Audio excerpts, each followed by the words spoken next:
একটুখানি কথামৃততে আজকের আলোচ্য বিষয় হলো সত্য কথা বলা কলির তপস্যা। সাধারণভাবে তপস্যা বলতে আমরা বুঝি ঈশ্বরের সাধন ও ভজন করা। আমরা অনেক মহাপুরুষের কথা জানি, এনারা বিভিন্ন যুগে অর্থাৎ 4 যুগে সত্য, ত্রেতা, দাপর ও কলিতে বিভিন্নভাবে তপস্যা করেছেন এবং শেষে সিদ্ধি লাভও করেছেন, আমাদের শিক্ষাও দিয়েছেন। আমাদের এই চ্যানেলে আমরা মূলত যে বিষয়টি নিয়ে আলোচনা করে থাকি তা হলো আধ্যাত্মিকতা, সঠিক মনুষ্যত্ব, যা আমাদের এই সংকীর্ণ জীবনযাপন প্রণালীকে বৃহতের সাথে মিশতে শেখায়। অবশ্যই এই সমস্ত আলোচনার ভিত্তি হল লাইফ টিচার ভগবান শ্রীরামকৃষ্ণদেবের শিক্ষা।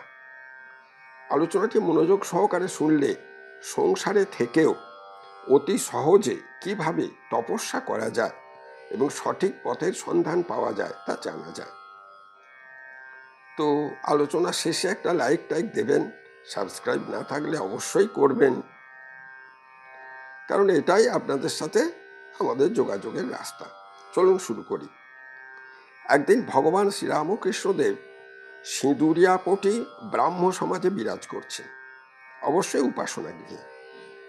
শ্রীরামকৃষ্ণ পরমহংসদেবের শুভাগমন উপলক্ষে আজ উপাসনা গৃহ ভক্তে পূর্ণ।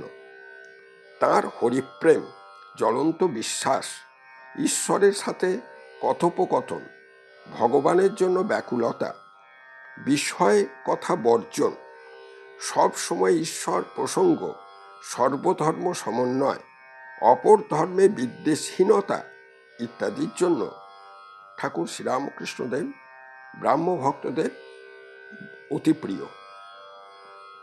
ঠাকুর বলছেন ওইখানে বসে, হ্যাঁ শিবনাথ আসবে না? ইনি হলেন শিবনাথ শাস্ত্রী, শ্রীরামকৃষ্ণদেবের অন্যতম অনুরাগী, সুলেখক, শিক্ষাব্রতী ও কেশবচন্দ্র সেনের সহযোগী। পরবর্তীকালে ইনি সাধারণ ব্রাহ্ম সমাজ গঠন করেন। ইন্ডিয়ান মিরর পত্রিকাতে তিনি রামকৃষ্ণদেব প্রসঙ্গে পাঠ করেছিলেন। তিনি ভগবান রামকৃষ্ণদেবের অহেতুক স্নেহধারা লাভ করেছিলেন। তখন একজন ব্রাহ্মভক্ত বললেন, না, আজ তার অনেক কাজ আছে, আসতে পারবে না।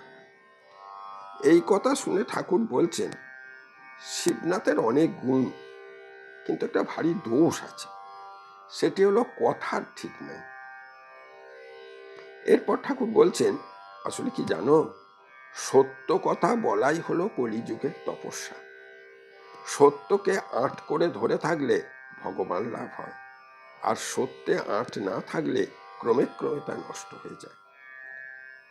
তিনি আরো বলছেন, পাছে সত্যের আঁট যায়, তাই মাকে ফুল হাতে করে বলেছিলাম, মা, এই নাও তোমার জ্ঞান, এই নাও তোমার অজ্ঞান, এই নাও তোমার সূচি, এই নাও তোমার অসুচি, এই নাও তোমার ভালো, এই নাও তোমার মন্দ, এই নাও তোমার পাপ, এই নাও তোমার পুণ্য।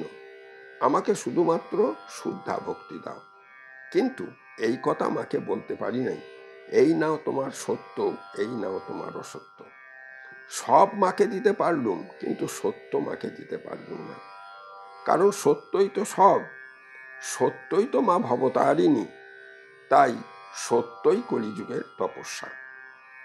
পুরাতন আর্য ঋষির মুখ নিঃসৃত সেই মহামন্ত্র, সত্যম জ্ঞানমনন্তম ব্রহ্ম আনন্দম রূপম মৃত্যম যদ্দিভাতি শান্তম শিবম দৈত্যম শুদ্ধম পাপবিদ্ধম। আসুন আমরা সকলেই মহামন্ত্র উচ্চারণ করি আর সেই পরম ব্রহ্ম তথা আদ্যাশক্তিকে স্মরণ করি। জয়তু শ্রীরামকৃষ্ণ।